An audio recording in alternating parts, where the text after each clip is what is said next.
if you want to do business with this multinational company, and if you want to do business with me, don't you ever do this one more time. That was Mohammad Yusof bin Hussian.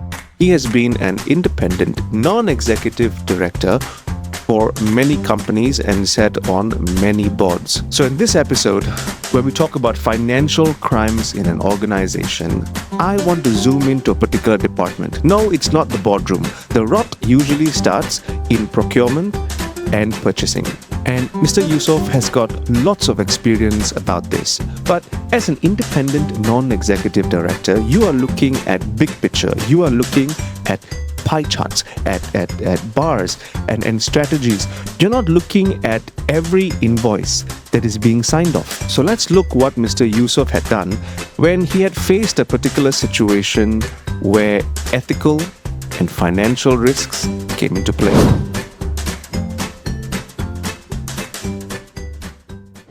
Given that you've sat on so many boards and also acted as the independent non-executive director for many organizations, what are usually the ethical and financial risks when you look that you look out for when you review a company's procurement policies? Okay.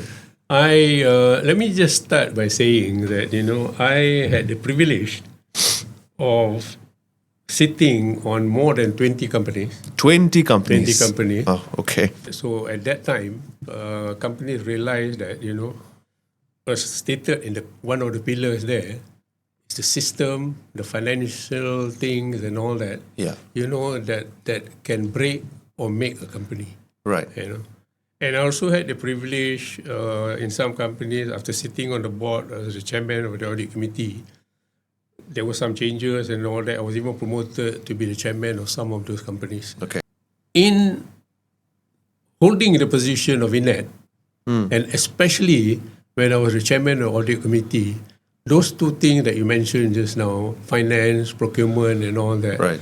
were very, very, have a serious impact on any company.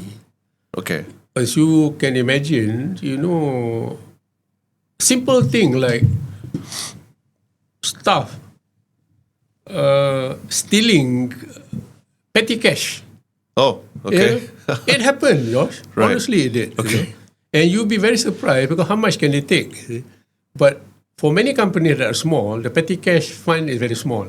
Yes. But for the big companies, the petty cash fund can run into 20, 50,000. Right. So, and if there is an opportunity, and this is where your systems must be very strong, okay? Your SOPs must be very clear, people must comply with it. Right. Otherwise, you open the gate for staff to basically to steal companies' funds, Yeah. Yeah?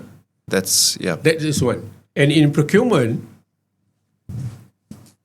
that is why you have things like tendering processes. Yes. Yes. That is why you have things like before you deal a business with any supplier, contractor, consultant or advisor, what you must do, and that was the work that I did and satisfied me the most. My term of reference was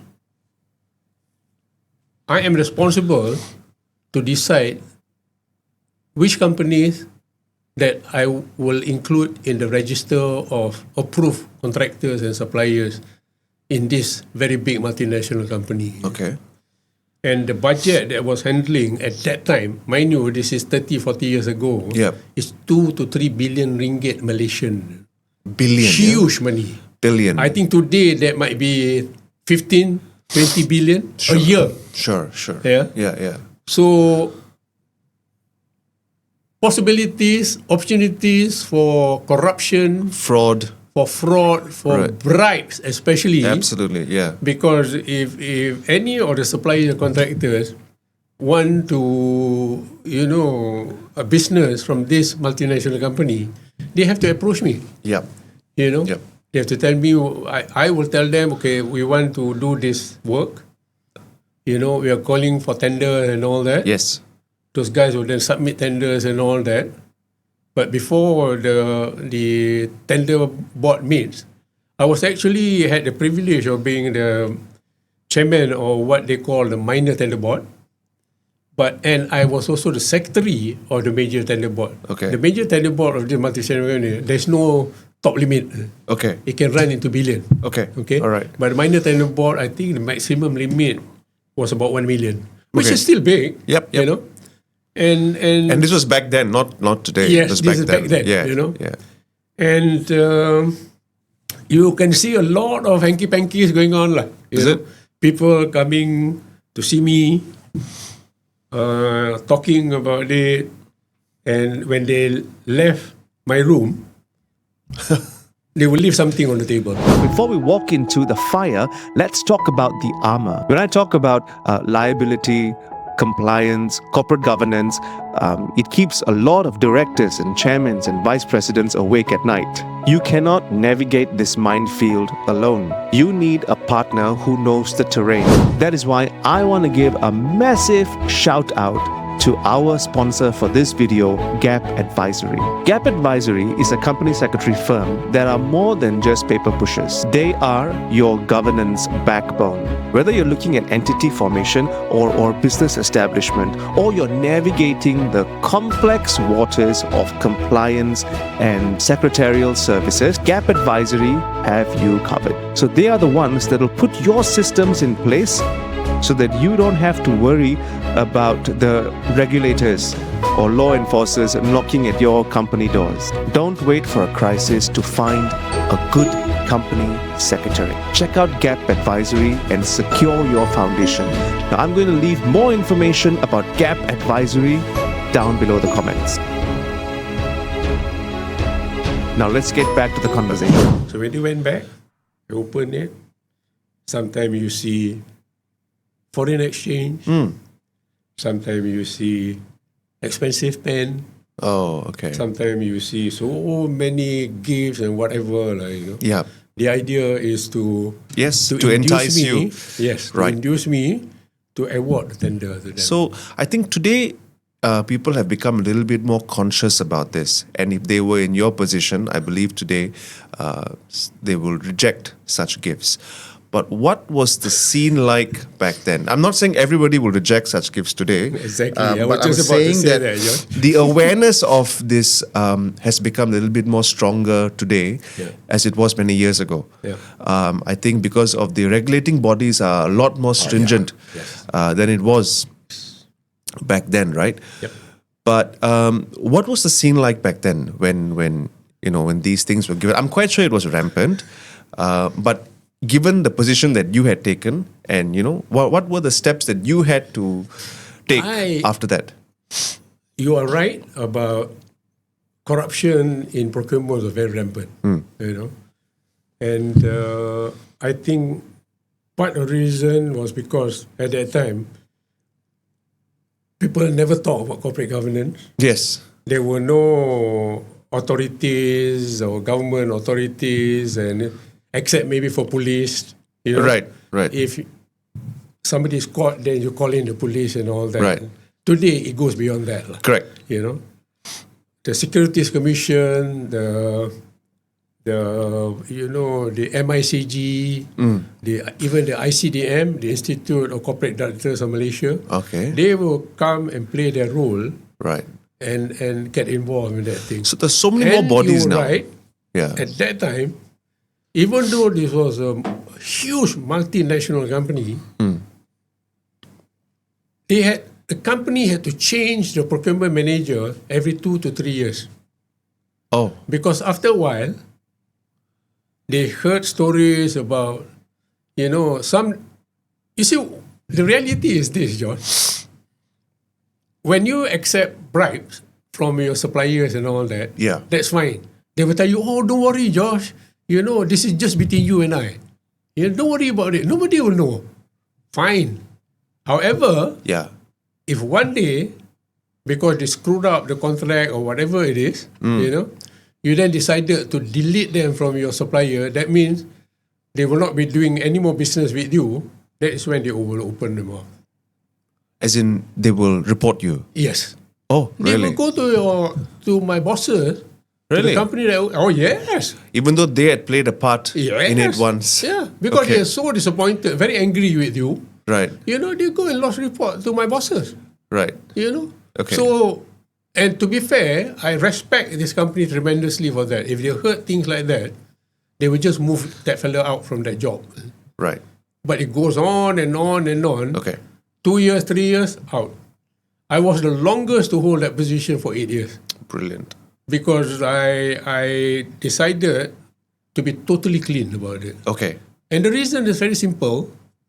Because I know in Islam, and I'm sure even in Buddhism, in Christianity, in whatever it is, religion, there is something that says that, if you take in bribes, corruption money and all that, Yeah. you bring it home, Yeah. you buy things and you feed your wife and your children and your grandchildren. I have 4 grandchildren. Not only am I guilty of being totally sinful and I'll be placed in hell, my wife and my children and my grandchildren will follow me suit into hell. Go back to that situation where you told me that, you're sitting in this table and then you see envelopes being passed to you, and inside these envelopes are foreign currencies, expensive gifts. In that position that you held, how did you manage that situation? What did you do after that? What I did was, and again, this was many, many years ago. Yeah. In my position, I was head of a department in this multinational company. At that time, you are bound to have a PA, a secretary, not today.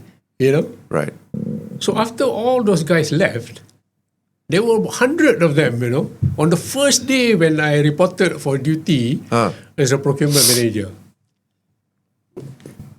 stack. I said, and her name was Barbara. Okay. I said, Barbara, can you come in for a while? I said, yeah, Encik Yusof. You have the list of all those guys who came to see me today, right? Yes, I have. Can you please call each one of them? Tell them I want to see them one by one tomorrow. Oh, okay. And they came. Okay. And it was a very simple exercise, Josh. I took the envelope. I asked them, is this from you? They said, yes. Please take it back. Very nice. Then I told him, I said, if you want to do business with this multinational company, and if you want to do business with me, don't you ever do this one more time. I will fire you as a supplier of this company. That was intense. But this is exactly what happens, right? In certain situations. Maybe someone in procurement or in purchasing or anybody that's got to do with vendor management will probably think that the company makes millions of dollars or millions of ringgit in a year. They're not going to see this small amount that I had illegally made for myself. So should be okay lah. We just dismiss it. But that really isn't the case. Now, this is just part 1 of the conversation that I had with Mr. Yusof. There is part 2 that's coming out as well, which Mr. Yusof will share the response he got from a particular vendor when he had to stand his ground. Some vendors are going to think that you are being difficult when you have to be honest and transparent. Some vendors are going to think that it is not easy to do business with you. And there are many such vendors like that out there. Look at how Mr. Yusof had dealt with this vendor.